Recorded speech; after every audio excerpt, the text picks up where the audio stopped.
السلام علیکم دوستو، آج کی ویڈیو آپ کو رزق کی برکت کے بارے میں وظیفہ بتانے والے ہیں۔ دوستو اگر آپ کاروبار کر رہے ہیں، کاروبار آپ کا نہیں چل رہا ہے تو آپ کو اس ویڈیو کو ضرور دیکھ لینا، انشاءاللہ آپ کا کاروبار ضرور چل جائے گا۔ چلیے اس ویڈیو کو شروع کرتے ہیں۔ بسم اللہ الرحمن الرحیم۔ وَمَن يَتَّقِ اللَّهَ يَجْعَل لَّهُ مَخْرَجًا وَيَرْزُقْهُ مِنْ حَيْثُ لَا يَحْتَسِبُ وَمَن يَتَوَكَّلْ عَلَى اللَّهِ فَهُوَ حَسْبُهُ۔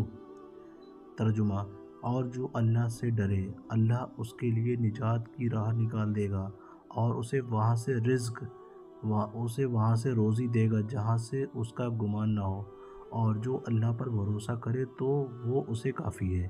بے شک تو اس کو دوستوں کو وظیفہ کرنا ہے، اول آپ کا درود پاک پڑھ لینا اس کے، اور انشاءاللہ آپ کو جو ہے رزق میں برکت ضرور ہوگی اور آپ کے کاروبار چلنے لگے گا اور آپ جو ہے خوشحال زندگی گزاریں گے۔ تو خدا حافظ دوستو، چینل کو سبسکرائب کر